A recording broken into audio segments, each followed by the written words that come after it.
y'all, and welcome to another high-powered episode of the High Voltage Live Show. I'm your host, Willie Snyder with NEC Code, coming to you live from the Mile High City in Denver, Colorado. I'm joined by my awesome co-host, Mr. King James Stallcup. Over there is Stallcup Electrical Education. Over there in Big Sky Country, Texas.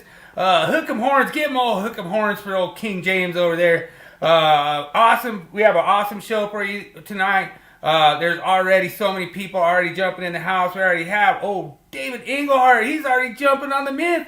Old David, he doesn't even mess around. Old CMECPs are over there just tossing down the old references. Already got some code in the house, fellas.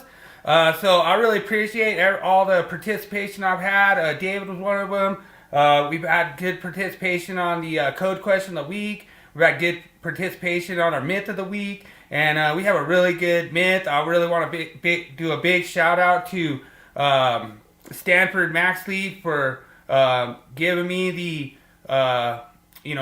permission to use his picture for my myth of the week. Big shout out. Has a little Batman symbol on there. It's his trademark. I knew everyone would get it. And we all got DJ. Oh, he didn't swoop out of a tree this time, dude. Oh, DJ, he's ready to go, man. Right on. Thanks for joining tonight, Daniel J. Awesome to have you in the house. But we have a lot of fun. There's always so many new people joining, and I've been giving out stickers to people on the job site and stuff, for coming in, saying hi, subscribing to us on Rumble. We're trying to go to a new platform. It's kind of the new stages, so I apologize to people if we're not on Rumble yet. We're getting there. We're working on it. We had to have 5 followers on Rumble before we could actually stream there, so we got close. I think we have 2 or 3, but it's all good. Appreciate everyone. It's so much love. I hit over 70,000 post reach in like 2 days this week. So it was awesome. It was so cool to see my posts grow that fast. And I have altogether 50 different posts in the last 90 days. So that's pretty awesome that I'm just bringing the heat, trying to keep all the content rolling for everybody.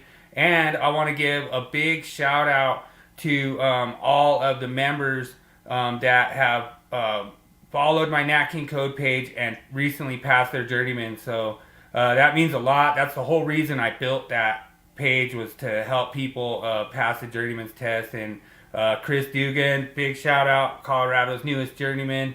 It was awesome that he used NEC Code to kind of help him crash course and study. So everyone has that free tool that they can use. And so I appreciate you, James. You put it all together, and it means a lot to me, man. Well, last night is when I finished the Rumble thing. There's a lot to do. It's laid out different than YouTube. It took me a while to figure out how to make everything work, and I'm not even still sure that. I think I had a RSTP feed or something, RMTP or something like that. I had to go over and get it. It's called an RSS feed, but yeah. No. This is an RMTP. It's something totally different. I know what RSS is. This is something different that I had to get, and I had to generate it. Then I generated a key code that I also had to put in, and then I wanted to do a test that said I had to have 5 members. Because I wanted to run a test last night, and I think we got 2 or 3. I don't know, but we're going to use that, and I'm going to create different channels.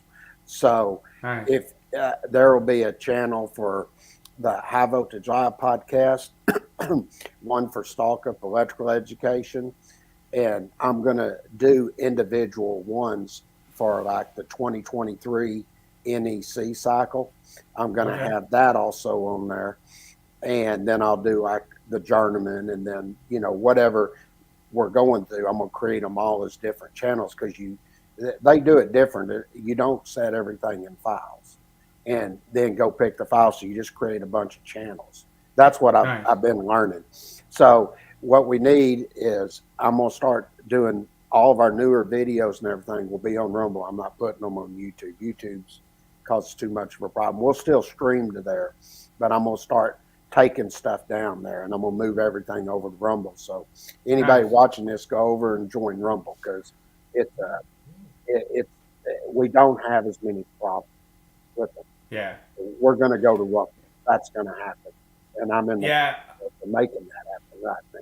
I could tell you liked it. It's not so there's not so much censorship on there, so it's pretty cool. I really appreciate it.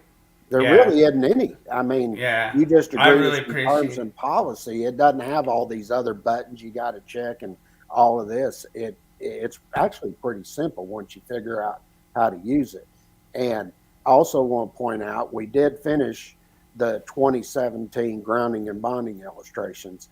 They're now being placed in a book, and we're going to go in and edit them. Okay.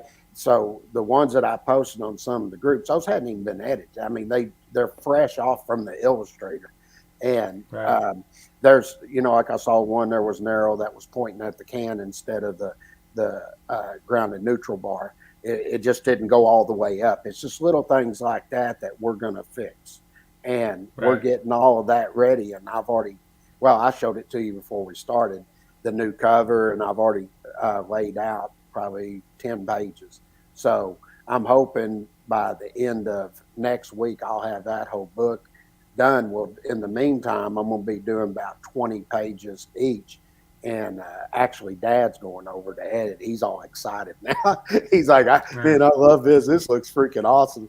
So we're going to get the edit, and then we're going to have the 20, probably take us about 2 months. But we'll have the 2017, 2020, and 2023 grounding and bonding publication ready. And we're going to sell it for probably like $14.95. I mean, it's really cheap. It'll be in a PDF. Everything will link. You'll have a topic index. You can go to everything.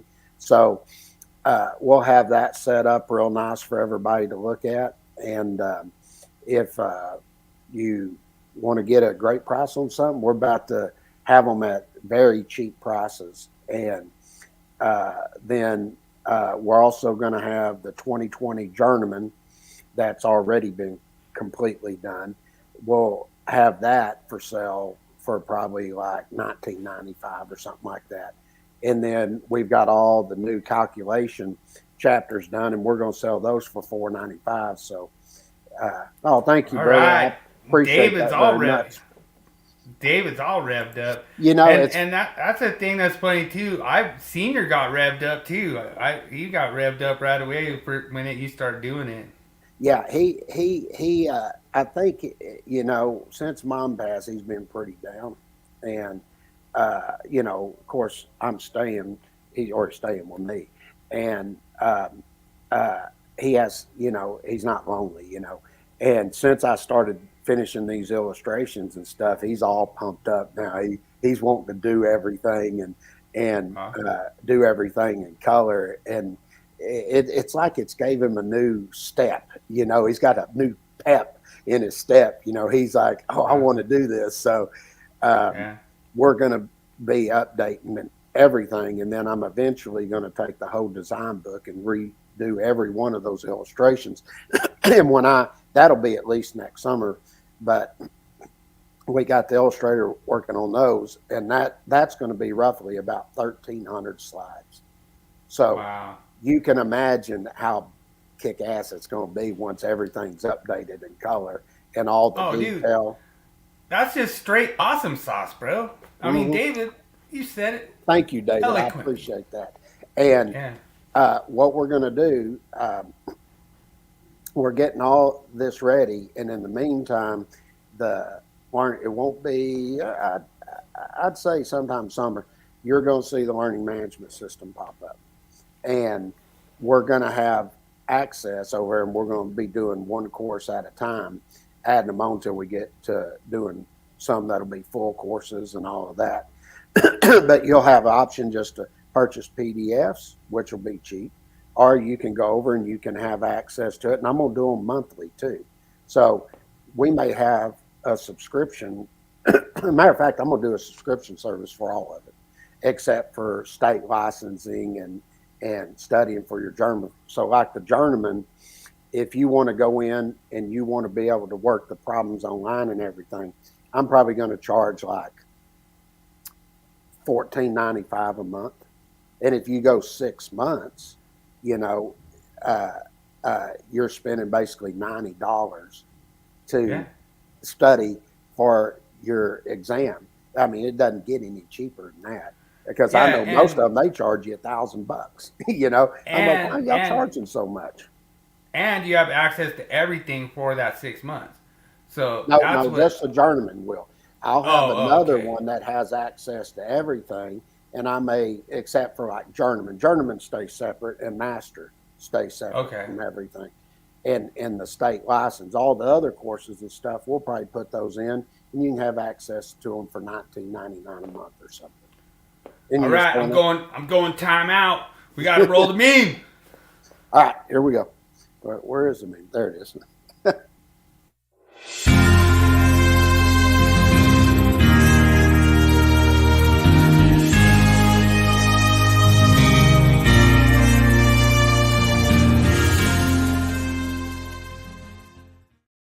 Dude, I knew you'd like that one, man. But it's pretty funny. A lot of the electrician memes. Big shout out to everyone on electrician memes. I'm always stealing them. So whoever made that out there that I stole, that was pretty awesome. So I liked it. You know, I can agree with that. And I'll tell you, because when I first got in, I guess it was after 6 months, I had to go down to General Dynamics, which is Lockheed Martin now, where they build. Well, that is F-16s. I think they're up to F-35 or whatever now. But we were building the stands and everything with that black wrought iron pipe, and we had to put it all together and everything to put our conduits and everything on, and boxes and all that. And I would take, and you would have to get it started threading, and you had your little oil can that you were piping, that damn metal's flying everywhere, and then you'd have to bear down on it. I'm going to tell you what, I did that probably, you know, because I was the grunt, so I'd say for at least 6 months, that's all I did. My hands, you know, I had certain gloves I wore to keep it off my hands, but that freaking put some muscle on you, dude. Let me tell you, because that thing would jerk on you, you know, you'd have to really wedge it in. But, you know, when you start looking, you're sitting there twisting wire nuts all day, and you're doing this, and you're threading, you know, rigid conduit. I go, hell, you're going to build some freaking stout muscles up in your wrist and your forearms and stuff. So it is true. I agree with that meme. I do agree with it. Yeah, I mean, the thing that cracks me up about it is I see these apprentices try to put like these little wire nut twisters on their impacts, and I'm like, no, dude. Throw that thing in the trash, man. You got to be doing that stuff by hand, and so really awesome. I appreciate you putting all this stuff together. Have a good time doing it, and I really appreciate everyone for the participation on Myth of the Week. Here we go.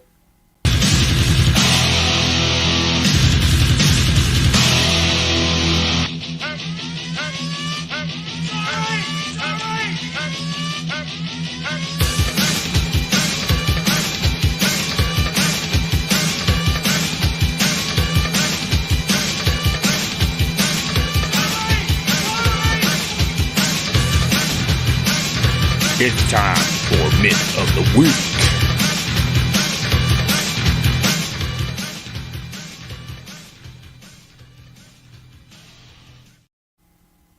All right, well, this one stems from the number one funniest question that's on the idiot exam. Like, if you're ever trying to test out some apprentices or journeymen or something that you're trying to hire, just ask them what color the green grounding screw has to be. And it's one of the funniest ones that we do a lot, but there is nothing in the code that requires the grounding screw to be green. There's only 2 instances in the code that it's required to be green, and that's when it's a main bonding jumper inside the panel board, and then if it's an actual device screw. And I know there's a lot of people that correctly identified that code reference for the device screw, And I don't know that anybody really identified the bonding jumper, but it was really funny that there was a lot of people that thought it was true, and then a lot of people. We always see these comments whenever I do the myth, which is why it is a myth. Is they're like, "Oh, I just use my green Sharpie," you know, and it's like, well, there's nothing that says you have to do that, you know, and so it's really interesting. And then when you look at other examples of this, like if you go into like the panel board where the inside the panel board you have that bonding conductor, you have that bonding the bond bar, or you have the grounding bar. That is, then none of those screws are like there was people that actually said that there were green in some panel boards, like in Siemens panel boards and stuff. But I didn't even know that. I mean, most of the time I see them, they're silver. But there's really nothing in the code that requires it to be green. So this week's myth number, I think. I didn't change it. I see that. Yeah. Yeah. I mean, but this week's myth is number 100 is busted. So I just looked up the number. I'm like, okay, it's a number, but it's all good. Really awesome you putting these together, James. I'm sure you got some good slides on this. Yeah, I should have changed that. I was doing that Tuesday night, and I was trying to get all that done, and I'm working on laying out the new grounding book and everything in color, and I've just got so many things I'm working on at one time, and trying to do a post here and there, to show everybody what we're doing and everything. But anyway, this is where you're talking about you have a grounded system, and it talks about the main bonding jumpers and system bonding jumpers. And basically what you want to get into, it talks about the different material, and it says that it can be a wire bus, screw, or similar suitable conductor. And then it says where main or bonding jumper, system bonding jumper, screw only, then it had to be identified with a green finish. This is where most people get the green finish from. Okay, right. where you're using a screw only. And that is one of the things that they were arguing with me on. They were referencing 250-24A4, and I was like, for one, we actually have, I posted another illustration. We just didn't have it going up to the grounded neutral bar. It actually went to the cam. We had to fix that. But it's a new illustration, so we'll fix it. But the thing that is interesting about that is we wasn't talking about where it was just a screw only. We were showing in there where we had the terminal bars, and the terminal bars are all grounded right there in the panel board. So, but we made a reference to it that if it was screw only, and we actually pointed it at one of the equipment grounding terminal bar, and they said, well, it has to be pointed at the grounded neutral. I don't agree with that. It can be pointed at either one of those because the whole system's bonded in. And actually, when I looked at it, I asked Daz, hey, do you want to move this up here? He goes, no, there's nothing wrong with it. He goes, hell, we've been doing that since the 80s. And I said, sure you hadn't done it before then? He goes, no, it's been longer than that. But, when he looked at it and everything, he agreed the same thing. That green, if you just had a screw only, and that's what we're saying, we wasn't showing a screw only. So I don't even know what they were arguing in the first place because all the terminal bars are bonded there. So, I was like, well, I'm not even going to argue with y'all. I just told them, we'll take a look at it, but we don't agree with you, basically. And then David had this one right away, 250.8. That's right. And, it's sort of like the same thing. Does the grounding electroconductor have to be green? You know what I mean? No, it doesn't have to be green. There's nothing in there. The equipment grounding conductor does, and your equipment bonding jumpers, all that has to be green. And you go over and pick up 250.119 to get all that information. But that's another one that's a misconception. Now, I will say in our drawings, even our grounding electroconductors we show in green because we want to, in our colored illustration, because we want to make sure it's all part of the grounding system. Okay. True. So we do show that. But right here, this gives you an exact representation here of the permitted methods. And you'll notice here, it's not talking about anything having to be green. And right. David is 100% correct on this. And of course he is. And then when you come over and you look at some of the newer illustrations, we show 250.8 here. And right. We're just saying, we're pointing, saying the main bonding jumper is the can itself there. And I asked Dad, we're not changing it. We're pointing it right at the equipment grounding bar because we want to make sure everybody understands that all of that's bonded in together. And then the neutral, if you look at the panel board, you'll see we got a copper bar that's going across there that's connecting those two grounded neutral conductor terminal bars together. We're trying to tell you all this is bonded together. Okay. Right. And I like how it looks like you're showing it sharing electrodes with the building steel. Is that true? No, this is just going to a ground rod. Okay. I thought that was some kind of steel. That's earth. Okay. Yeah. I got it. And then we got another one here where we're just showing where you have 250.28 A through D. I tied both of the sections in, and we're basically showing you where you have the equipment grounding conductors and neutrals. They're all coming here because they're all bonded here at the can. And you'll notice we tell you, if it's just a screw, it has to be what? Green in color. But we're not showing screw, we're showing bus bars here. Absolutely. Okay.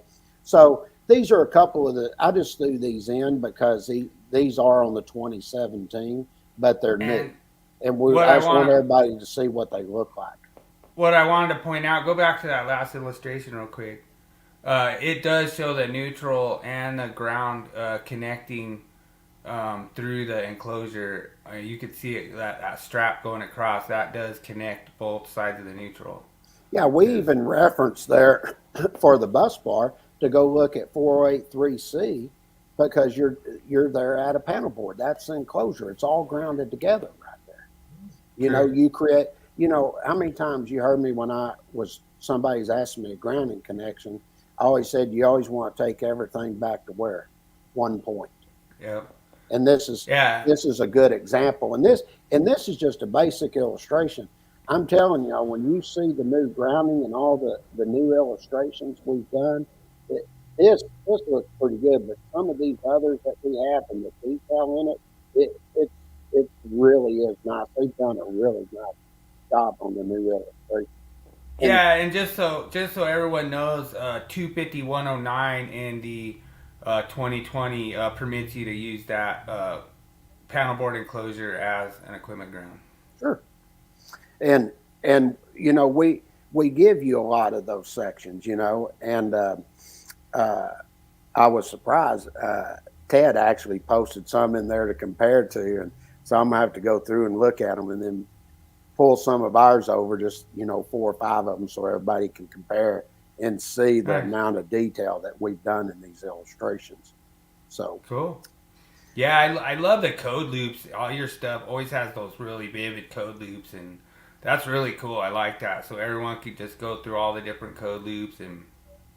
Cool. It takes time to put that stuff together. And, one of the interesting things when you get into the online portion, once we come out with it, I'll actually have on the side, say like if I was doing calculations, I was doing a motor, I'll have a code loop there. I'll tell you to go see 240.4G, look at the table, then go to 430.6A1 and say we're sizing the overcurrent device. Then I'll tell you to look at 430.6A1. Then if it's, say, 3-phase, I'll tell you to look at table 430.250 to get your amperage for the motor. And then to get your percentage, we'll refer you to 430.52C1 that says it should be sized in accordance with table 430.52. Then we'll take you to the table and get it from there. And then if you're going to do the the next size or maximum size, then we'll refer you to C, in 430.52C1. So we give you a full loop there. And if you go by those sections in that step, you all the information's right there for you to do the calculation, which we will actually show that here coming up. Probably not tonight, but next week we'll be getting into showing how to do the motor calculations. Yeah, and what I like about it myself is when I first met you, I thought I knew the code. But I learned the code. I just didn't know the code. And so that's the difference between your system is you want people to know the code. You don't want people to learn the code. That's right. Everything has a systematic way. It's one thing that you go through a system of code loops, but we also have set up where we actually have a system going step by step to do the calculations. And that's what was interesting. Even when we were doing the calculating conductor ampasses the last couple of weeks, everything was in the same step process. You started at a point and then you added from there. And I think everybody started. I've had so many messages, people that have been commenting to me through Messenger saying they just love what we're doing on that. They said it makes it so much easier for them to understand. And, that's part of it, and I think when I'm able to get it online, then they can actually go in and work the problems. Matter of fact, what's so great about that program, you can be out in the field and just take your own values and drop them in and say, oh, well, here's the formula that I use. I put these values in, I can calculate this. And I think a lot of people like that. So that's going to be another big thing we're going to have available. Yeah, and I'll have some new ones coming out with some like intense engineering that I think is going to challenge people that could possibly be a code violation or might not. So like it's funny, and it's like when I do like the Willie Quiz. I try to make it so easy that James can just go through and just answer. So if you guys stay tuned for a little bit after the topic and after my tour review, I have an easy quiz. James should be able to just knock down his common sense knowledge about some different animal behaviors. Yeah, so they're going to be hard. I already know. I don't know. We'll see. I know you'll get 100% on your second answer. So usually 99% I'm usually there. All right, let's roll the topic. Everyone's going to be battling with Daniel. Let's get this topic rolling. All right, here we go.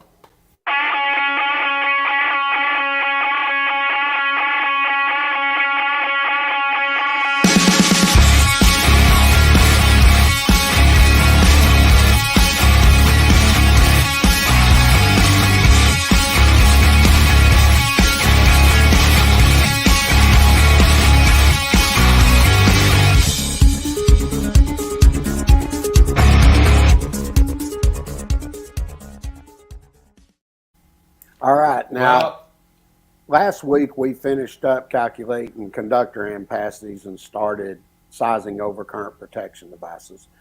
I'm going to make a statement one more time. I'm going to say it every week that we're going to be doing the calculations for sizing overcurrent protection devices. If I size something at 125% or less, I'm going to go up to the next standard size.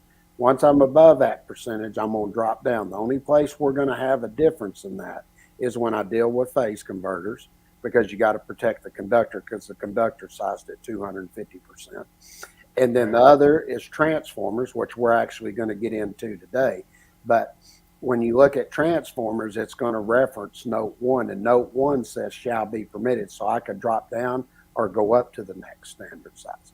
Other than that, everything I'm going to show you for the next few weeks is going to hold true, and you're going to see these calculations in real time, and I'm going to explain to you what it says, and then from there you'll understand that it says you can't exceed the calculated value. Well, if you can't do that, that means you have to drop down. Okay, right. So we'll go through all this and go through full explanation on everything. I was actually going to jump in and say everyone should have done their homework last week, but go back to our last episode and check out what the homework is, and then this episode will make sense. So. Sure. Now, this is a good one. We started off with 240.4, and this is just getting you started. Now, you have a continuous load. You look at Article 100. It tells you if it operates for 3 hours or more, take it at 125%. So we gave you some known values. It's 23.5 amps. It's a continuous load. So you take the 23.5 amps at 125%. That gives you 29.375 amps. And then if I look at my terminal ratings based on 110.14 C1A, you could be at 60 or 75 degrees C. More than likely with the new equipment, it's going to be 75 degrees C terminations for sizing the conductor. Here, we're just doing the breaker, okay? So if I look at table 240.6A, the next standard size above 29.375 amps is a 30 amp overcurrent device. Now, that should be pretty easy for everybody to follow. If I look at 210.19A1A and 210.20A, the same rules apply there. 210.19A1A is for the branch circuit conductors. 210.20A is for the overcurrent device. But you still take everything at 125%. For continuous loads, non-continuous, you take it 100%. Okay, so it's just matching up. Then if I go a little bit higher here, you're getting above when in this particular one, I'm going to get at 112.5 amps. So that's going to put me in terminations 110.14 C1B. So I have a 90 amp load at continuous duty. So I'm going to take it at 125%. So that 90 amps is multiplied by 125. That gives me 112.5 amps. Look for your terminations, 110.14 C1B in this case, that'll be a 75 degrees C termination. Now, if I'm going to look, and I could just say, all right, well, what's the size above that overcurrent protection device? It's 125 amps. But this is one where the conductor is not going to match up. Okay, right. So we're going to take the conductor to protect the load here. So I have 112.5 amps. I go look at table 310.16. The next size above that's 115 amp. And then, of course, 115 amp will permit what? 125 amp overcurrent device. Okay, right. So the reason we do calculations like this is because sometimes you're going to see the conductor doesn't match up. So if it doesn't match up, how am I going to size? Well, I still need to protect the load, and I can protect the conductor. And if you go look at 240.4B, it tells you that I can protect the load or I can protect the conductor. In this case, I'm protecting the load and the conductor. And so there is one thing I want to point out. There is another reason why we do the calculation so that load is known. Oh, if it's an unknown load. Sure. yeah, you got to know the load. There's no doubt about that. Okay, now remember when we started this other day, we got in, and that last one we were looking at was 240.4B, right? This is 240.4C, and this is for devices over 800 amps. 240.4B is devices 800 amps or less. So we did a big load, okay? So we're going to show you here, we've got, and I want to point out something. This is a good point on the illustration. These have actually been edited. If you look, I'm coming over here to a subpanel, okay? Do you notice there's no copper bar going across there between the ground and neutral conductors? The reason is because this is the subpanel. The neutral's what? Isolated. It's not bonded in at the end, okay? Right. We like to point those little things out because, I actually saw one on the new illustration where it wasn't removed. And when we update it, it'll be removed. But I hadn't even noticed that illustration. I just saw it. Oh, nice. I've got 678 amps of load here on each phase that continuous operation. So naturally, if it's continuous, I take it 125%, that's 678 amps. That gives me 847.5 amps, which looking at 110.14 C1B, that'd be a 75 degrees C terminal. Now I'm going to parallel this. We're showing the illustration. We want to parallel this to okay? And it's on the bottom left-hand side over there underneath the main panel.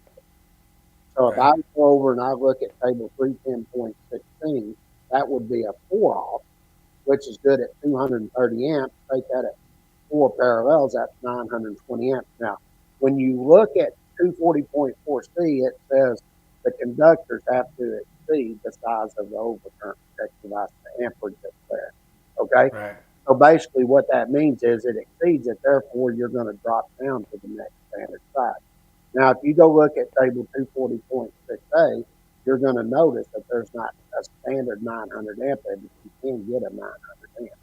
Okay? Right. So 920 amps, the next size below that, would be required here for the size overcurrent protection device to be 900 amps. Okay? Right. Now, when I look at my taps, now, one thing I want to point out, we were just using there showing 240.4B and 4C because you get into different amperages. So if you're 800 amps or less, you're going to size for 240.4B. But once I get over 800 amps, even though I went 125% and going up to the next standard size, 240.4C overrides that because the conductors and amperage rating, based on what the amperage rating is, those conductors have to exceed the output of the overcurrent protection device, which is a 900 amp. So it has to be larger than that. Now, that gets us in to the basics of understanding how to apply 240.4B and C. Now, now that we get there, then we jump over here and we start looking at the taps.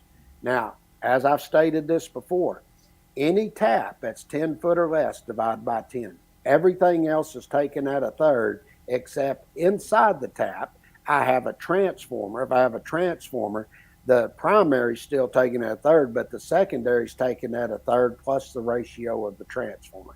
That's it. If you remember that, you've got taps down. You can read all the other crap in there you want, but this is the basics of how you want to look at remembering how to do a tap. So in this case, I've got a 600 amp upstream overcurrent protection device. I'm going to divide that by 10. It's going to give me 60 amps. And then if I go look at table 310.16, I was going to size my conductor. The minimum size conductor tap that can be there is a number 6, which is good for 65 amps. And the 65 amps is greater than what? 60 amps. Therefore, at a minimum, on that minimum side, I have to have a 60 amp overcurrent protection device with number 6 conductors. So, question for you. And I can see everyone's liking your thumb rolls. We already had a like roll in, so don't forget to smash the likes. Oh, thank and, you. I didn't even subscribe to the channel. But does that have to be fused at 60 amps, or in the tap roll, can you use that primary overcurrent of a 600? Yeah, I'm going down. I'm showing going to the panel board down there. That's 60 amp at a minimum. More than likely, what's there, they're probably putting a 200 amp there. Now, I can go 200, 400, 500, but once I get to 600, it's no longer a tap.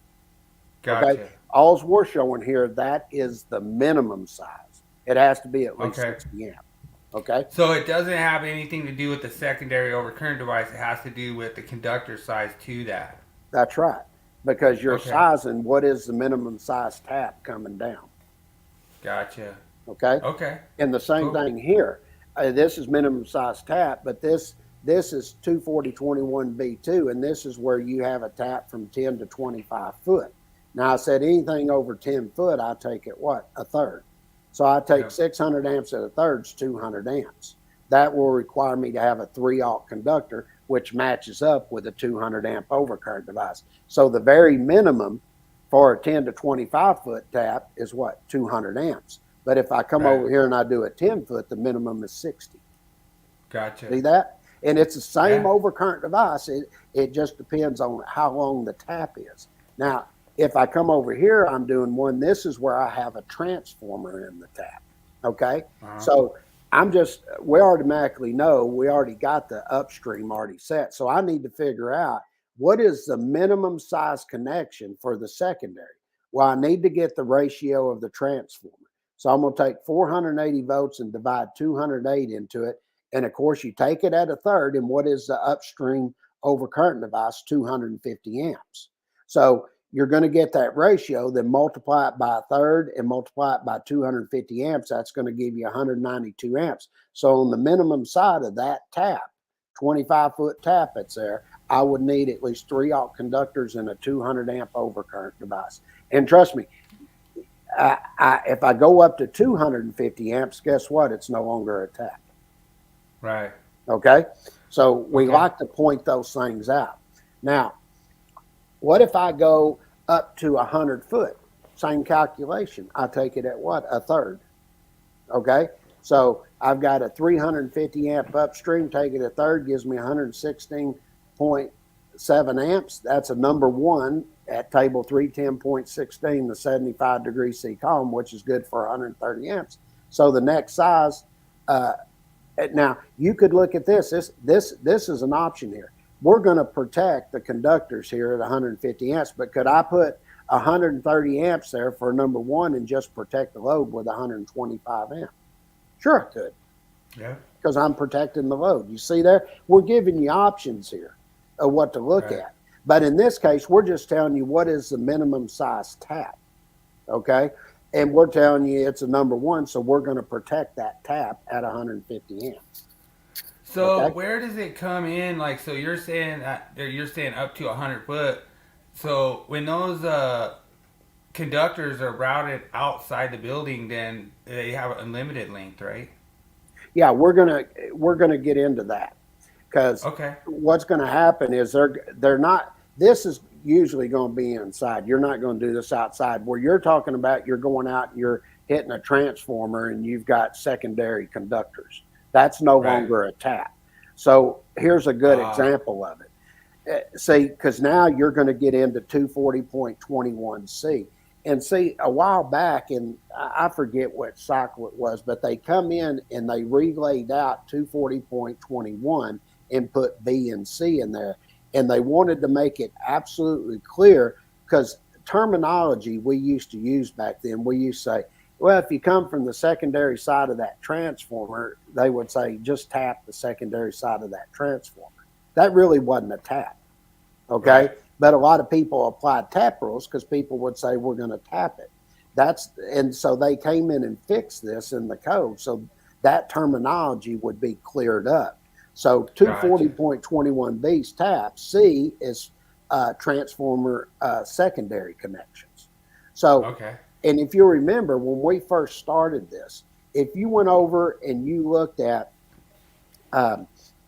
we did just the basic calculations and determining amperages, and we did KVA.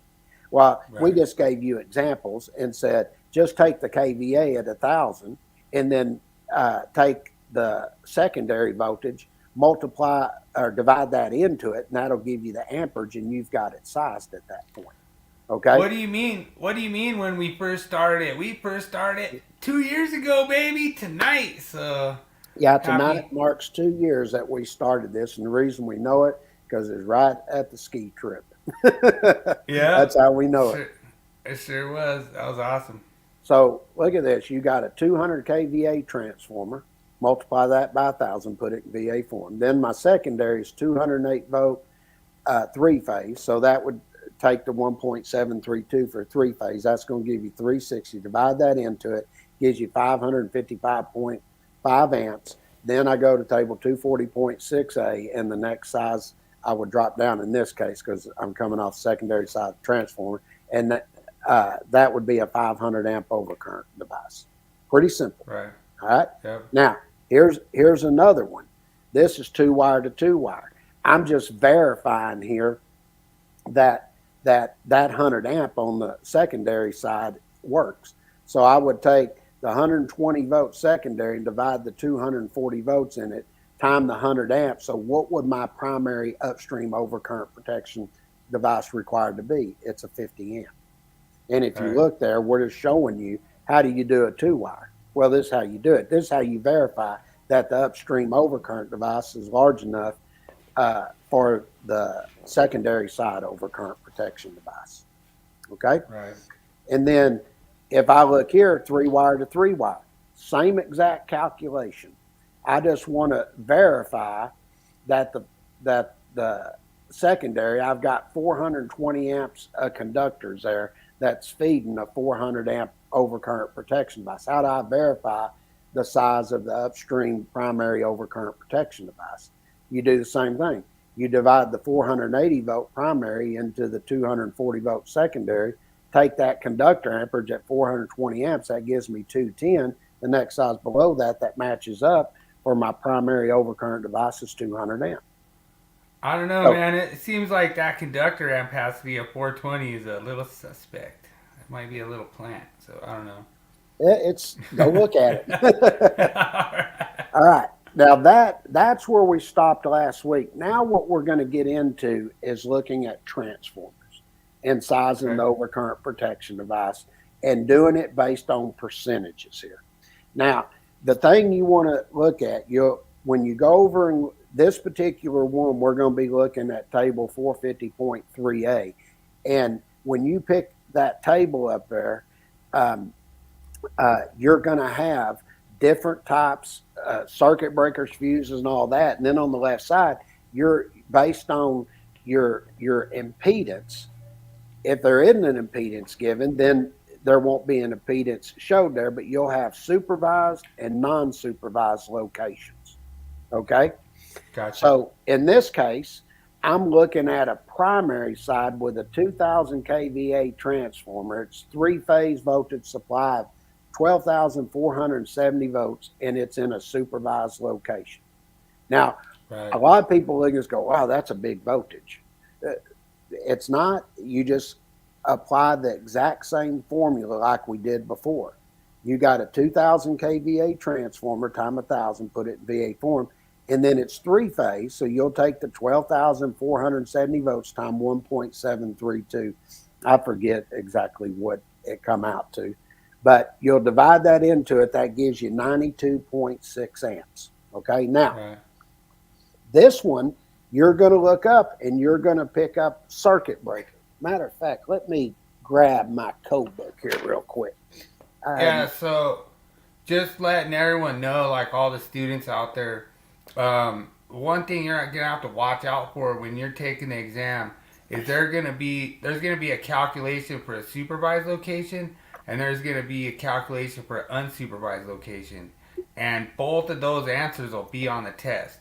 So you have to watch out for that they do put the wrong answers on there. You have to just be cautious of that. So you have to double check. Like when you get the answer, just don't automatically assume, hey, this is the right answer. It matched up exactly. Just double check and make sure, like, hey, were you on supervised or unsupervised location? You know? Right. Now, if you look at table 453A, and this one we're doing a circuit breaker, and we're just doing the primary protection only. If I come down, you'll notice in the problem, we did not give you any impedance here.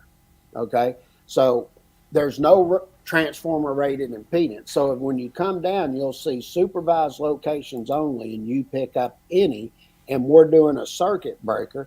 It tells you to take it at what? 300%. Okay, right. Now, one of the things I want to point out is right above that 300%, you're gonna see a superscript right there. It has number 1 beside it. And you come down and pick up number 1 below the table. It says the next higher standard rating setting for fuses or circuit breakers, 1,000 volts or below. Okay. Now, what it's saying here is right before I get to that, above it says where the required fuse rating or circuit breaker setting does not correspond to a standard rating or setting, a higher rating or setting that does not exceed the following shall be permitted. That's your key there, shall be permitted. So it's telling me here, I can go up to the next standard size, or I could have done what? Go down to the next standard size, because it's telling me shall be permitted. So I take the 92.6 amps times 300%, that gives me 277.8 amps. And I'll just say, I'm going to use note 1, and I'm just going to go up to the next standard size, which is 300 amp. But could have I gone down to a 250? Sure. Yeah. Because I have the option there. It says shall be permitted. But what most engineering firms and testing will do, they'll have you go up to the next standard size on this. Okay? And then when you come over and look at this, here's a calculation. I've got a 1,000 kVA transformer. The voltage is 12,470 volts, three-phase. Now, let's look there. Does it say anything about any impedance there? No, see, we're not showing you an impedance. So, and we're actually coming in and we're sizing two different types here. You're going to do one with a circuit breaker and one with the time delay fuses. Well, if I look at that, the circuit breaker is 300% in this one because I don't have an impedance. And then if I do the fuse rating for the primary only, it's 250%. Okay? So what I'm trying to tell people, get familiar with the table and look at what we're showing you here. And if you just follow this and realize there was no impedance given, so I'm in any location, it's a supervised location, and I'm sizing the primary only, here's how I go about doing these percentages. Okay? Right. Now let's look at the next one. This one here, oh look, now I have an impedance, but I'm doing it in a non-supervised location. And if I look, the primary is 4160. Okay? So I'm going to take here and I'm going to do the same exact calculation. I got to determine the full load current. So I'll take the 400 kVA times 1,000, and then my primary voltage was 4160 at three-phase. So I'll take that at 1.732, divide that into it. That gives me 55.5 amps. Now, let's look at this. If I look at you're going to see it'll say any location. That's basically non-supervised. Okay? Okay. And I look at my percentage, it's 5.9. You're going to see the rated impedance where it says not more than 6%. Okay. And this, and I'm sizing a circuit breaker. So I come down for primary protection only. It tells me to take it at 600%. And then it has that superscript 1 there for the note below. All right. So I'll take the 55.5 amps at 600%. That gives me 333 amps. Go to table 246A. What's the next size above that? 350 amps. Okay. Right. Now, let's look at the secondary here because we're giving you a secondary, the same thing. The only difference is I'm taking 480 volts times 1.732, and that's going to give me 481.1 amps. Okay. Same calculation, just different voltage. Okay. Yeah. Then I come over and I say, all right, so now I'm looking at secondary protection and it's less than 1,000 volts, correct? Yep. Okay. So if I come across not more than 6% impedance, it tells me to take it at 125% because I'm on the secondary. So I take 481.1 amps times 125% gives me 601.4 amps. Then the next size above that's going to be a 700 amp overcurrent device. Oh, man, you were so close. You could have made it a 601 overcurrent device. 601, baby. Yeah. All right. And then you come here, look, same thing. I got a 500 kVA transformer, 3%, or three-phase with a 4.9% impedance. That's less than the 6%. Okay. Right. So this is very simple. If I'm looking at this and I'm going in and I'm sizing that primary, I'm going to come down. I've got a circuit breaker upstream. I'm taking it at what? 600%. Come all the way across. I've got a 408 volt secondary. It's 125% again. It's just, it's the same calculation. The only difference is the size of the transformer. The impedance was still below 6%. So that's how y'all will go do your homework on that. Now let's look at this one. Here's a supervised location. All right. I'm gonna do the primary and secondary. I got 4160 for the primary, 480 volt for the secondary. It's a 400 kVA transformer. And look there, I have a 5.9% impedance. You look over in the second column in table 453A, it says not more than 6%. Okay, and I'm sizing a circuit breaker, so it naturally tells me to take it at what? 600%. Okay, so I just do my same calculation to get my amperage, and then I take it at 600%. That gives me 333 amps. Now, see, this when I did the 125% or less, I went up. But here, I'm looking at it, and if I look right here and I pick up the 6%, if you'll notice for the primary protection, that 600% doesn't have a superscript 1 beside it. Okay. Isn't that something? So if it doesn't, that means I don't have to go up to the next standard size. It tells me I have to do what? Go down. Yeah. See that? So the next size below that 333 amps is the 300 amp overcurrent device. Right. And that falls in line with my rule of thumb right there. So if you see the superscript 1, more than likely on the test, just go up to the next standard size. You do have the option to go down, but if that superscript 1's not there, then you're going to drop down. Right. Okay. Now, if I look at step 4, it's 480 volts. So I did my calculation, gives me 481.4 amps. And then I'm going to come over and I'm going to pick up over here supervised locations. And it's going to tell me for supervised installation, it's going to tell me take it at 250%. Now, this is interesting because, look, there's no superscript 1 there. It has a 5, which gets in, talks about coordinated thermal overload protection stuff. But we're just sizing the overcurrent device. So if you look at this, that means I'm going to drop down. Okay? Right. So I take the 481.4 amps at 250%, gives me 1,203.5 amps. The next size below that for table 240.6A, a standard rating, is a 1,200 amp. Now, look at that. I did different calculations for everybody there so you could see, looking at the notes that are in here, if we had the note 1 in there, we went up. Okay? But you had the option to go down. But this in here, we did it where there were no note 1. Therefore, that percentage was over what? 125%. So what did I do? I dropped down to the next standard size. And you'll probably remember when I was on NEC Live, we did transformers, and I was explaining this, and even Derek goes, I've never thought of it that way. You know, True. But if you go and look, that's how it's set up. Okay? Yeah, and we've had Derek Bixel as a guest, so you can go back and check out that episode. That was a lot of fun chatting with Derek. Oh, yeah, it was awesome. I love Derek. So here's the same thing. The only difference is I have a 500 kVA transformer, 3-phase, and I have a 4.9% impedance, and it's supervised locations. I'm sizing circuit breakers, so I'm going to use the same percentages I used here, 600%, 250%. And there's no note 1, so that means you're going to drop down when you do this exercise for your homework. Right. Okay? Now, here is where we're going to get in to lower voltages here. Okay?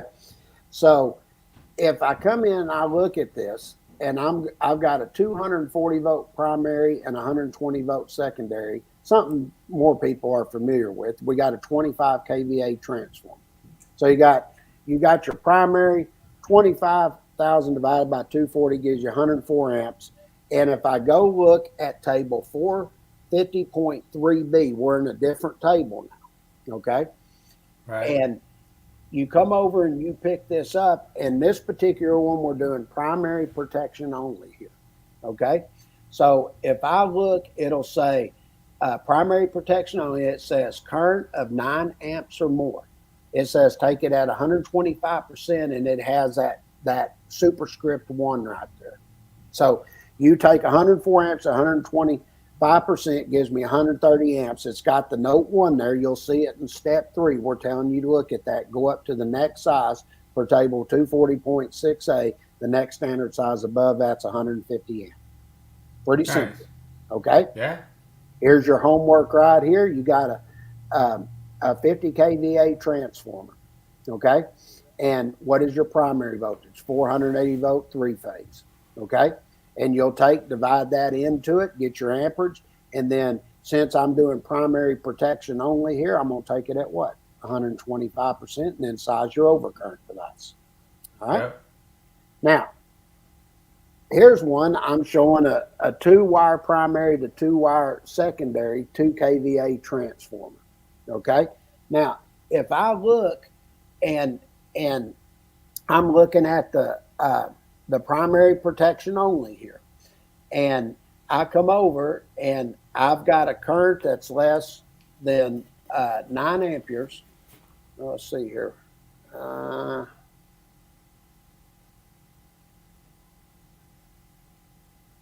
Look at that. That's not correct. That is not correct. That has to be updated. That should be a transformer that's more than 2 amps. We made a mistake there. That's why I like going over. Awesome. We got international. We got India in the house. 7 a.m. Awesome. Welcome in, sir. Yeah. This one here, I need to redo this. This should be a 3 kVA transformer. If this is 2 amps or less, that should be taken at 300%. We got a mistake in the calculation there. Yeah, that's cool. And we're doing this to kind of iron out the bugs too. That's why I appreciate it, James. And just hold on a second. Make sure I'm writing this down that I need to fix this illustration. Make sure you don't forget to subscribe to the channel and hit the like button, because we're learning on the fly here. Yeah, that's one I just missed. I missed that. It wasn't even that. I missed that because I updated all of this and I missed it. Well, when you're going through all this, that's why sometimes you might miss something. That should be a 3 kVA transformer. Did you say you did blame that? Let's see. Or you didn't? No, this is my mistake. That should be 3 kVA. But we'll go ahead and do the calculation. You would have 2,000 divided by 480 gives you 4.17 amps. What I want to point out here is, if you notice, the percentage is above 125%. So I have 167. That gives me 6.96 amps. So I can't exceed, because I'm over 125%. I'm going to drop down to the next standard size, which would be a 6 amp overcurrent protection device. Okay. So yeah, see, this one here is a 3 kVA. This illustration will come out right. I need to change that to maybe a 4 kVA. That's just something I missed. Damn it. I hate when I make a mistake. But this one here, you got a 3 kVA transformer. You're going to divide it by 480, get your amperage, and you're going to take it 167. Remember, you're over that 125% threshold at 167. So once you do the calculation, you're going to drop down to the next standard size. Okay. And then here is a transformer that's less than 2 amps. And this one, we have a 480 volt single phase 2-wire primary, 2-wire secondary, and it's 0.7 kVA transformer. Now, when you go over and pick this up and you look in table 450.3b, it's going to tell you to take that at 300%. Now, you'll remember we did this the other day, and I made reference to this when we were showing in 430.72C4, and I was showing the conductor and sizing the overcurrent device. And if it was in free air, we looked at table 310.17. It's inside.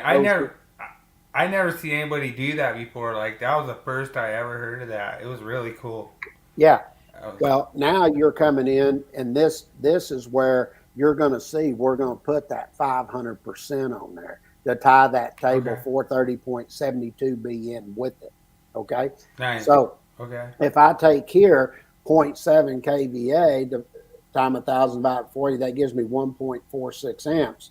Now, looking at table 453B, I'm going to take that at 300%. So that means I'm going to drop down because it's over 125%.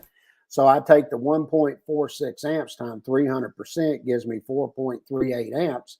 Then I look at table 240.6A, the next size below that is a 3 amp. Now that is a minimum size. Okay. Now, if they ask you for the minimum, it's 3 amps, but if they ask you what the maximum is, Now you need to know this. You need to go look at section 430.72C4, and it says you can take it up to 500%. So I would take that calculated amperage at 500%, and that's going to give me 7.3 amps. Then I go look at table 240.6A. The next standard size below that's a 6 amp. Okay? Nice.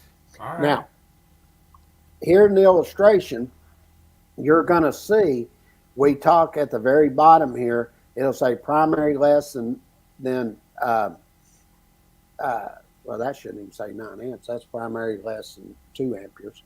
But we're going to refer you there to look at 430.72C4, because when you do this calculation, you're going to know once you're less than 2 amperes, here we got a 0.8 kVA transformer here.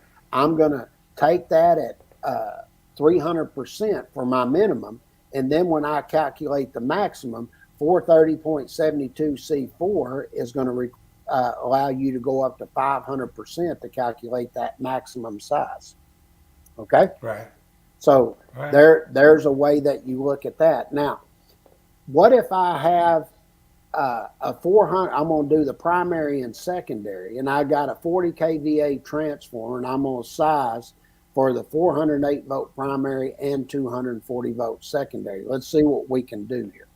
Now, if I go over and I look, you're going to look in the table, and you're going to be the bottom column. It'll say primary and secondary protection. Everything we did before that was primary protection only. You're going to notice my current is more 9 amps. So for the primary, I have to take it at 250%. You're going to see there's not a superscript 1 there, so that means I'm going to drop down. Okay? Right. So I'll take the 40,000, divide it by the 480 volt times 1.732, which I think is like 731 volts.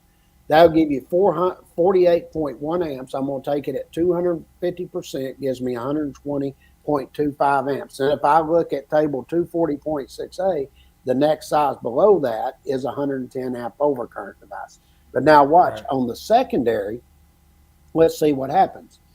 I'm going to do the same calculation, but I need to get the secondary amperage, which is 240 volt times 1.732, which is like 416 volts, I think. Gives you 96.2 amps.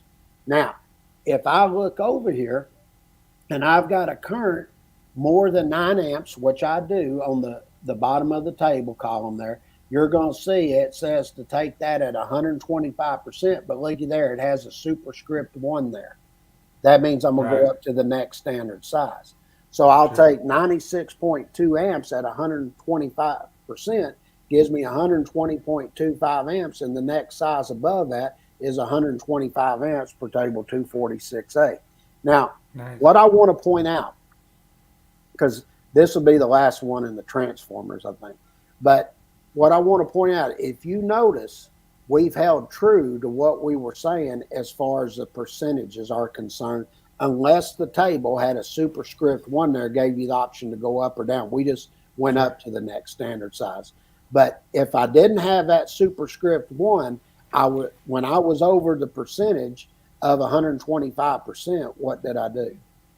I dropped down to the next standard size.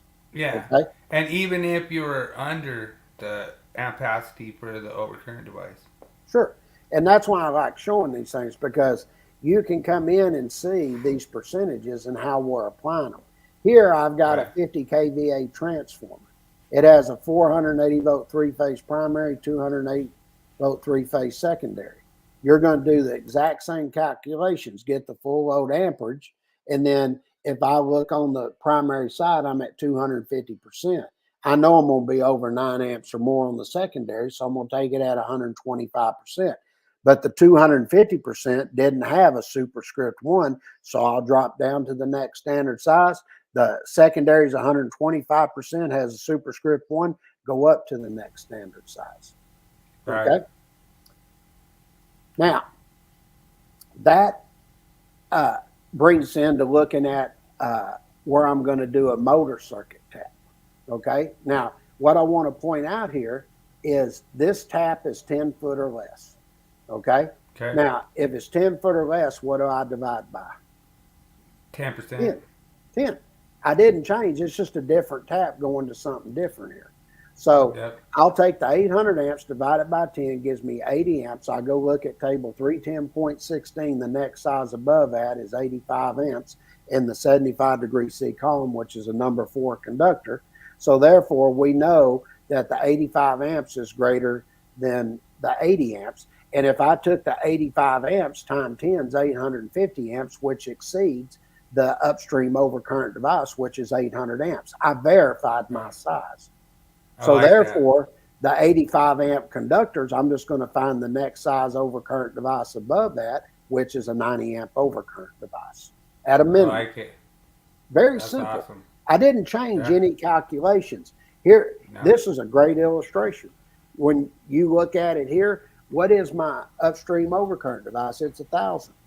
What do you divide it by? It's 10 foot or less. Divide by 10. I don't know, dude. It looks like there's a lot of outlets in that picture. Oh, yeah.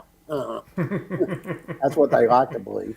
But if you look at that, that gives you 100 amps. Okay?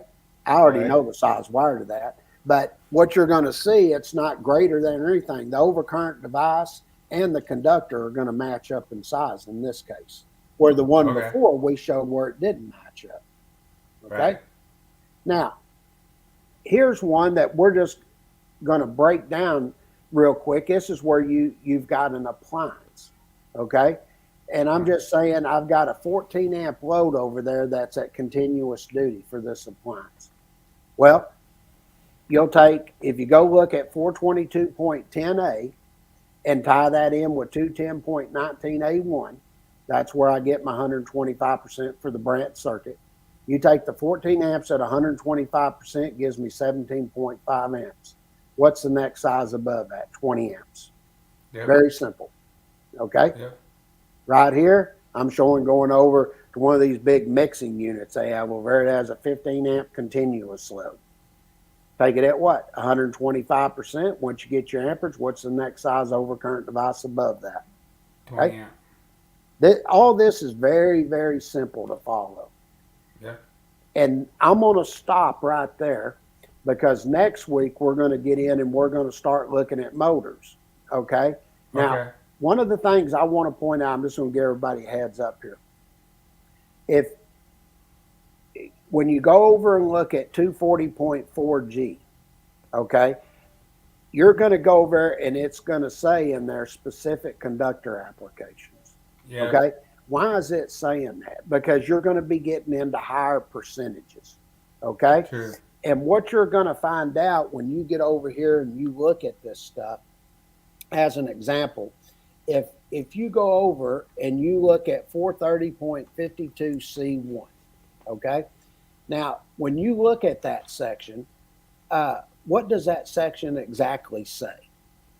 And I always like to point this out because is that maximum size? Well, I'm about to explain all this.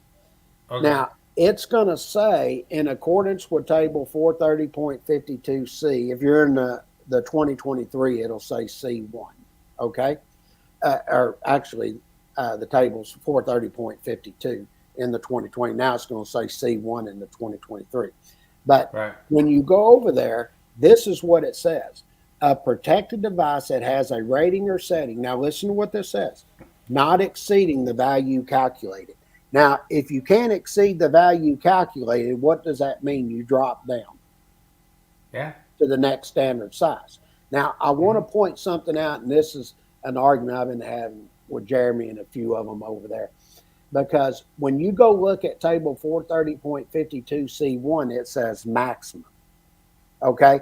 Yeah. But that is the maximum percentage for that table to determine a starting point. So we're determining a starting point, which in our publications we call the minimum size. And then you can go up to the next size. And then you also have a maximum size you can calculate. Okay? Yeah. And just to let everyone know, you can go lower than that minimum size as long as the motor starts. That's right. because you just got to have an overcurrent protection device that's large enough for the inrush current of the motor. Okay. Hey, I want to give a big shout out to Raj for this awesome question. I'm not really sure that I'm familiar with what you're talking about with rack seal motors, but just to shout out to everyone out there, make sure to put a question in your comment so I know kind of what you're talking about, so me and James can kind of comment on them. I don't know, James. I don't know if you know anything about this. I'm not sure. That's something new. I'll have to go do a little research on it, and I'll try to have an answer for you next week when you come on. Yeah, so awesome comment. Appreciate it, sir. Just anyone that has questions, just put Q in front of the question. Then that way we can just know that it's a question and not just. I didn't know what the comment was. Can I ask him a question? When did they come out with that? Is it just this last year? Because I'm not familiar with it. And is it something that they're using overseas? Because I'm not aware of it here in the United States. True. I agree. But no, thanks for joining, Raj. We really appreciate it. And good morning at 7 a.m. over there. So. Yeah, appreciate you joining, brother. Now, yeah, awesome. If you look at everything here, you're going to notice we have this, and we're doing a minimum size, and we're doing a non-time delay fuse. And okay. And it's a design B motor, and you're going to see it's a 300%. Well, when you calculate that, you'll see we have 156 amps. Well, we're just going to drop down to the next standard size because we're above that 125%.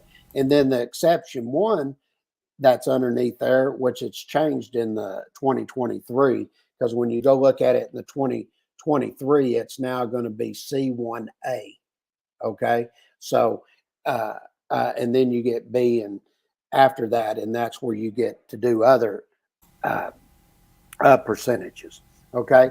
But when you look at exception one without doing any further calculation, I can just go up to the next standard size. So that's why I wanted to read that. So next week, if you're getting familiar with this, you have an idea of what we're going to be doing when we get to motors. So we'll finish tonight. We finished up with the transformers. And next week, we're going to do all the motors and everything. And we might go a little bit further, but not much. Nice. Okay. Awesome. Well, don't forget to like and subscribe for James Stallcup's awesome Journeyman / Master exam prep course that he's doing for free. All we ask is you subscribe to the channel. We're trying to hit 1,000 subscribers by summer. And yeah, awesome job, James. That was really good. And that's your first mistake that you've had, so that's pretty good. You know, like I say, there's gonna be a little rough things that we've had here and there. Like we put these together kind of on the fly. There's only 2 guys creating these, you know, podcasts for you guys, and it's this dummy and well, and you. So it's real awesome that, you know, like we could put them together, and there's a few little mistakes here and there, but we'll admit it when we're wrong. Well, those are all new illustrations, and right. We're about to put that in book form for 2020 and update 2023. And I'm sort of glad we're going over this because I did miss that. I'll admit. So as soon as I saw it, I was like, wait a minute, that isn't right. I mean, you know, yeah. But it just goes to show when you're editing books and all this, anybody can make a mistake.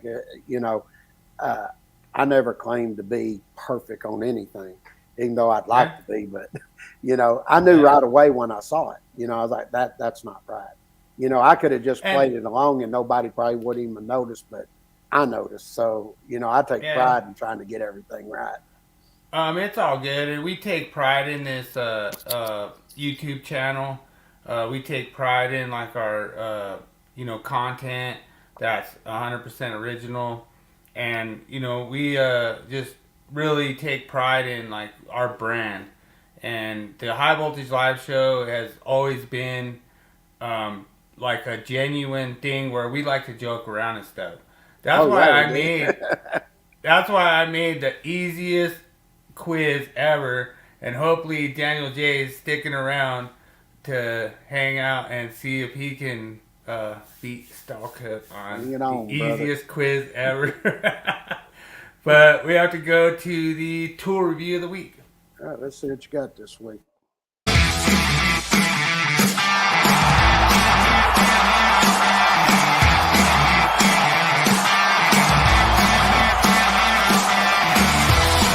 It's time for Tool Review of the Week. Sponsored by Electrician's Only Tool Review and Nipex Tradesman.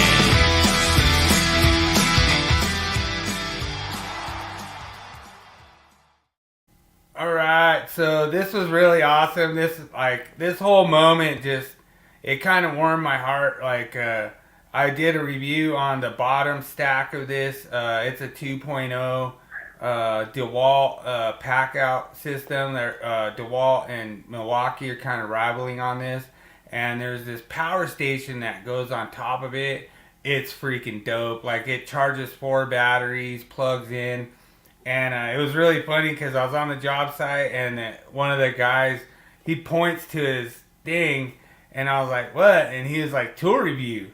You know, and I was just like, awesome, you know what I mean? So it was really cool. It meant a lot to me that he knew that we were going to feature it. And I thought this was freaking awesome. I haven't really investigated all of what this thing can do. I'm thinking this power station is pretty awesome. Like, I'm guessing that it has some more capabilities just than charging 4 batteries at once. But it's cool that it snaps onto a pack out. And I'm thinking that you could have some charging capacities for like all your mobile devices. All my stuff has this all where you can just take like a 5-volt charger. You could charge your phone. You could charge your iPad. You could charge your computer. You could charge your laptop. All this stuff. And you could charge this all simultaneously, which to me is awesome. Because you could just charge everything that you have out in the field, and it's really cool. Like, when this guy pointed to it and like gave me a little wink, I was like, oh yeah, you're in tool of the week, brother. So it meant a lot to me that they knew that this DeWalt power system is pretty good, and they're all competing. So maybe next week I might do the DeWalt power system that goes on the DeWalt pack out. But altogether, I really recommend it, and DeWalt's the best out there for battery capability, battery charging, and battery lasting, in my opinion. Are you talking about next week doing Milwaukee? Yeah. You said DeWalt. Oh, no, I'm thinking, yeah, like, at least I didn't say Powee Station. Yeah, I saw that. But yeah, I do make mistakes. But yeah, next week we'll probably do Milwaukee, the Milwaukee pack out version of that. I think they do have all these guys are like competing with each other, so they're doing different, you know. So we'll always keep it fair here in the High Voltage Live Show. It also looked like it was pretty sturdy. Yeah. Yeah, it looked like it's pretty sturdy to me. Okay, cool. All right. Right what on. we got next? You got me question of the week. Let's see what you got. We'll see if I get you. Let's see. So I want to give a big shout out to Joe's Mobile Home Factory for being the factory of choice for our code question of the week. So I'm doing a calculation this week. Okay, let me get my calculator out. Yeah. 1,000.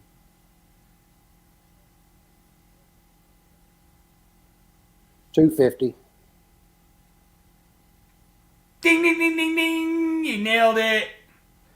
that was an easy calculation, but at the same time, it was really funny because there was a lot of people that got it wrong, and I wanted them to learn from that. You know, I wanted them to learn from just like an easy calculation that, you know, it's fun. We just got through doing those calculations.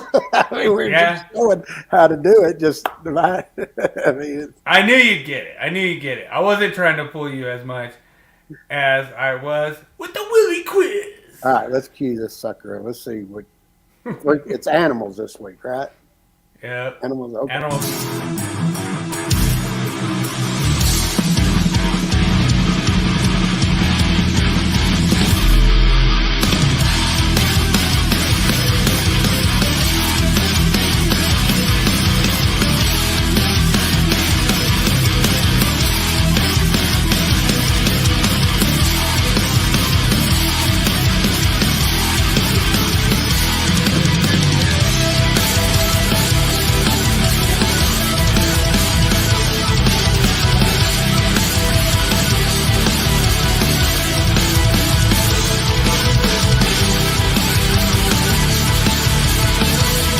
You are now entering the zone of the Willie Quiz.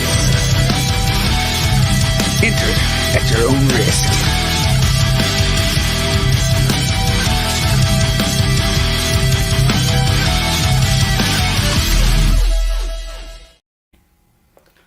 All right, so I really appreciate you putting these together, James. Like, it's so awesome that I could go and like record the intros and different stuff. Oh, I actually know this one. Yeah, I mean this is an easy one. I want to give you the easy one first. So, what is the official animal of Scotland? Is it A, stallion, B, cougar, D, a deerhound, D, unicorn, or E, Scotland has no official animal? Good luck, everyone.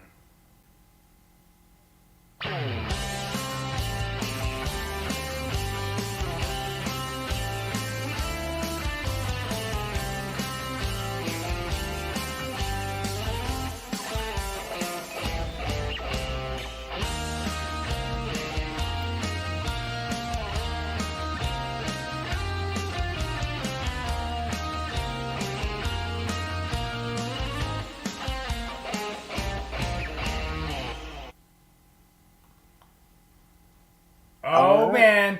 Right away, Daniel goes D. Like, what's up, Daniel? Really? The unicorn? That's correct. Oh man! The only reason I know that, I've been to Scotland and I've gone in and I hung out and I actually have books on different places I've visited. I like to read books of things that I've gone and seen, and even here in the States.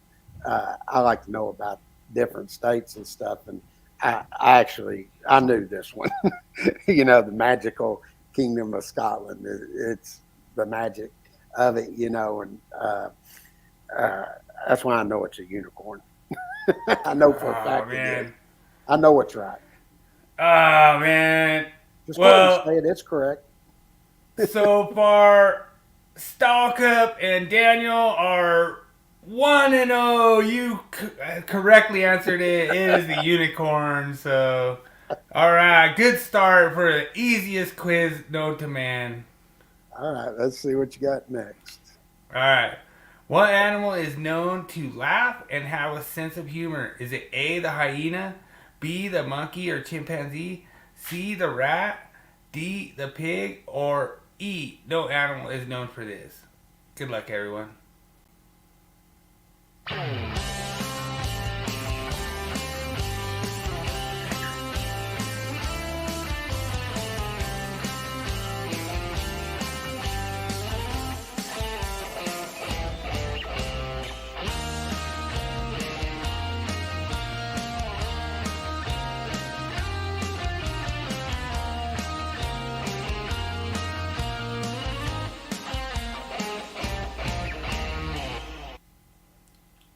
Alright, so Daniel is he's already answering well, don't put it up B. Well, that's what I was going to say. What? Naturally you would think the hyena, but I've actually seen this on like Discovery or something. And the point is a sense of humor. I think almost all those animals laugh, if I'm not mistaken. But the orangutan, and it wasn't monkey or chip, it was actually the orangutan when I was watching this, and that he did something to the other ones, and it was like to scare them with something. Then he pulled it pulled off like a sheet or something like that, and they all started cracking up. They had a sense of humor about it, and that's why I would go with monkey chimp, because I know hyena doesn't have no freaking sense of humor, even though it laughs. I'm really sorry. I'm really sorry that that was like, you guys have been copying each other's answers all night, So I'm sorry I posted it too soon for you guys to copy, But I tried to make you not do it. I go, don't post it. I'm gonna give my explanation why I knew this, or I think I knew it. Yeah, and look, dude, that's freaking like really good answer. Like, well, like, because you were gonna say hyena, weren't you? Well, naturally, most people would think that, but the key to this is sense of humor. Hyenas don't have a sense of humor. Monkeys and orangutans, chimps, they got a sense of humor about things and laugh. That's why I thought it was B. I mean, I was trying to get you with hyena, and I almost got you. But in all actuality, if you were to pick a second answer, what would it be?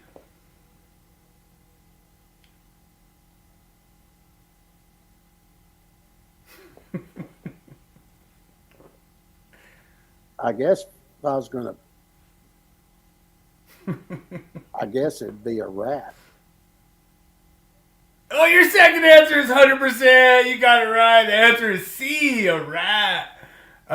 They actually studied the rats, and the monkey chimps actually are not known to have a sense of humor. They are known to laugh, but it's not based on a sense of humor. With the rat, they actually have this trait where they actually have a sense of humor where they laugh after, So like with the monkey chimps, they laugh. They're just laughing all the time, and they're just assholes. Oh, okay. All right. But it's not like they do something and then they laugh afterwards. So that's the actual rat. So your second answer is 100%. So I got you and Daniel on that. I'm always on the second one if I miss. Yeah, second answer is correct. All right, let's see what question 3 is. All right, what animal's milk is pink? Is it A, the rhino, B, the hippo, C, the kangaroo, or D, the walrus, or E, no animal has pink milk? Good luck, everyone.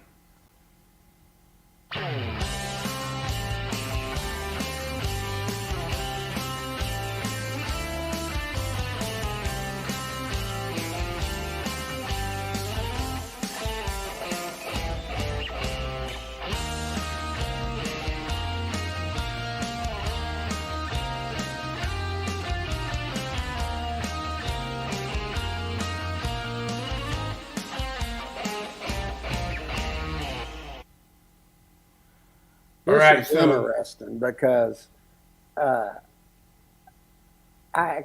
and I went over to Africa, and I actually got to go around and look at some stuff. And I know it ain't a rhino and I've never been to Australia, so I'm not sure about a kangaroo. But I think, if I'm not mistaken, God, I'm having to go on memory this. I don't know if they have milk or not, a hippo, but they have a secretion from their blood and stuff. That's the only thing. The way a hippo's internal system is, there's a blood secretion. And if that's the case, if that got into the milk, I could see where that might, but I don't know if they have milk or not. I don't know if any of them do, honestly. Yeah, well, I think they're mammals. I think maybe, but God, I think it has to be. I guess if I was going to pick something, the only thing I have any knowledge on there is a hippo. I really don't have a lot of knowledge. I do on a rhino a little bit, but I don't on a walrus or kangaroo. I don't know anything about those really. A hippo, though, I just don't know if it has milk or not, but I know it has a blood secretion. God, let me think. I guess I'll go with B because I'm not I'm sure you wouldn't ask this question and say no animal has pink. There's one on that dude. You asked it, so I mean, I'm gonna I'm gonna get go there. with We're B. actually, I'm gonna go with I'm gonna B. actually do this. So, all right. So it looks like James is copying Daniel tonight. So, Damn, Daniel. so, all right, Daniel. All right, you guys copying each But other. before you give the answer, Daniel is what I'm saying about the blood secretion stuff. Is that what yours is based on? I'm just curious if that's what it's at, because that's why I went with it. I couldn't think because I didn't know the other two. So yeah, I mean, I'm not sure. Like this one was kind of tough. but I'm gonna go with B regardless. I don't. That's the only thing I only know something about the first two. I don't know about the last two. Does the blood secretion make it turn pink? Like when I saw this, I was like, oh wow, this is kind of interesting. But yeah, Daniel's really he doesn't want to talk to you until he sees the podcast about how much he sucks at the Willie Quiz. But I'll be honest right now. You guys are both right. B is correct. It is a hippo, and you are correct about the blood secretion making the milk pink. So I was thinking, because I was in Africa and I remember something reading about that because out in the tribal area stuff, that's where they talk about the different animals and things they see and all that. That's how I figured. Yeah, that's how I got it. It wasn't. Oh, dude, Daniel, Daniel, it's on, Daniel. Like, dude, you hire your private investigators, bro. Willie Quiz is after you, bro. No, thanks everyone for participating in the Willie Quiz. So much fun every week. Like James went, I fooled him on one. That's all I care about, He fooled Daniel too because he agreed with what he was thinking. The same thing I probably was. But that last one, that was just.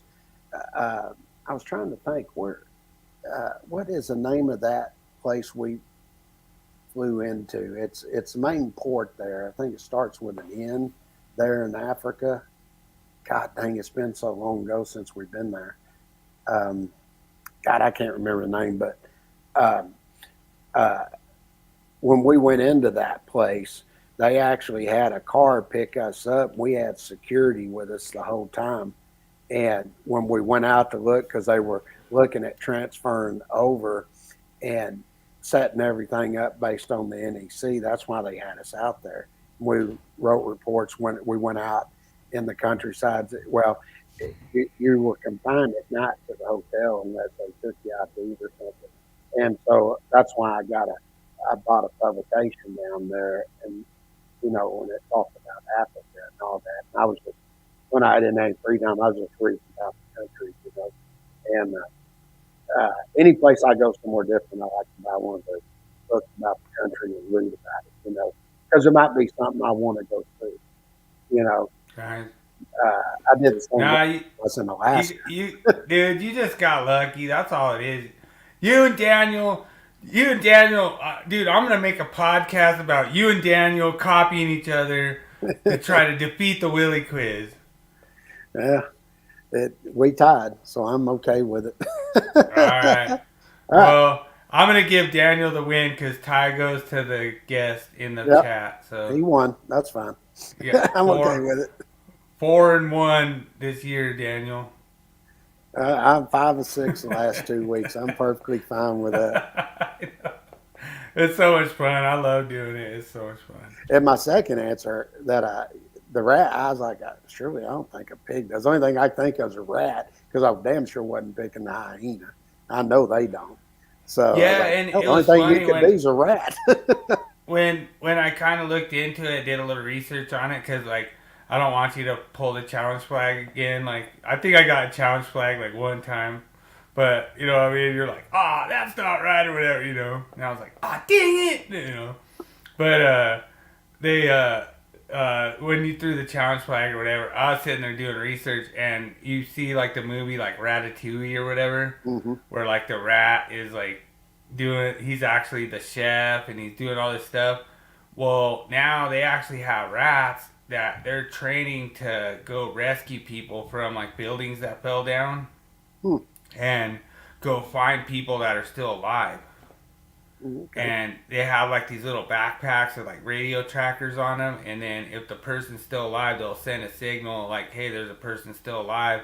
Then they can go find them and they can go get them out of there. So that's pretty cool. I mean, that's how I kind of thought about doing it. But thanks everyone for participating in a Willie Quiz. And now we're going to Wall of Shame. All right, here we go. Last thing. Shame. Shame. Shame. Shame. Shame. Shame. Shame. Shame. All right, so this one you guys are probably gonna have to squint, and it's gonna be mint. But this is if you leave your apprentice alone for too long. This is what they do. Hey, that looks like I don't even think he even used a bender. I think he used the Willie Jackerson knee trick. dang, that thing is really, yeah. I mean, I don't think you can pull wire in that. Eh. You know what is funny is I actually saw people before where they pull the wire first, then use your knee. Wow. It was funny because I don't know. I don't think you put the guy, the gentleman's name who posted this, but shout out to you who posted this in the Wall of Shame. He's like, that's why you don't leave your apprentice alone for too long. And I don't know. To me, I'm like, why not just use flex? Yeah. You know. Wow, that is, man, that's a horrible installation. I always say every time I see these, I'm like, ooh, that's kinky. Yeah, that's been kinked heavily. Wow. But I really appreciate everyone participating. I mean, we've had the most viewers, the most likes, the most comments every week, and it means a lot to me. It means a lot to James. We're gonna try to get 5 people to follow us on Rumble. We'll try to be on Rumble next week. I think it's doable. I kind of got the word out late, so it was kind of hard. I think we'll have probably 20 subs over on Rumble next week. I really like Rumble, James. I don't know how you are on it, but I think it's kind of cool, like to diss that censorship and diss that whole, like shutting down your comments, stuff like that, and I think you're going to like being over on Rumble. I like it. I looked over at it, and I posted a few videos that were censored and deleted on YouTube. I post them over on Rumble, so if you guys want to check out some really sweet videos, go over to NEC Code. And if you want really sweet metal music, go to the Willie's Mile High Metal on Spotify, Willie's Mile High Metal playlist, and check out the Willie Jackerson Experiment, and we're going to have a good time coming into the summer, and just keep creating good content, with Nat King Code and everything. And just to let everyone know, there's some parts of these that I'm creating to a Spotify podcast on the Nat King Code podcast. So if there's a part of this podcast that you like and you want to listen to it during your work or check it out, whatever, on audio, and you don't have the time to check out the video, let me know. I'll turn it into a Spotify podcast and post it up on Nat King Code on Spotify. Yeah, just make sure everybody go over, look for High Voltage Live. It's just all one word, High Voltage Live, over at Rumble. And give us a follow there so we can get that up. So we'll have it up running next week. And then we've got 2 others channels right now. We have the High Voltage Live podcast that I'll go to, and we have Stallcup Electrical Education. And I've already posted chapter 1 up of the 2023 NEC changes with the videos and stuff. So, and I'll slowly keep adding all of that. But we're eventually going to have all those channels over there where hopefully the key words that I used and everything and the RTPF, whatever it is, all of that is linked up next week. We just have to have 5 subscribers. So go over and subscribe so we can get it up and running on the Rumble channel. I saw when we started it, fucking kicked us out, but yeah, you know, I mean, it's not a big deal, but at the same time, it's like when you get over to the Rumble side, like you'll always Rumble, you'll never YouTube. But all right, let's shut this thing down. I'm going to eat. Dad's over there giving me the biz. He's hungry. Just remember, everyone, make every day an easy day. Amen. Everybody have a good week. Work on your homework this week.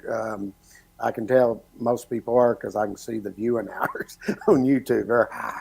And next week we'll get the transformers and start on the motors next week. And we're slowly but surely getting through all the overcurrent protection devices, and then we'll get into residential and then commercial and knock it out, hopefully here in about 6 weeks. Next week, motors. Motors. All right, everybody. Peace. Have a good weekend. Have a good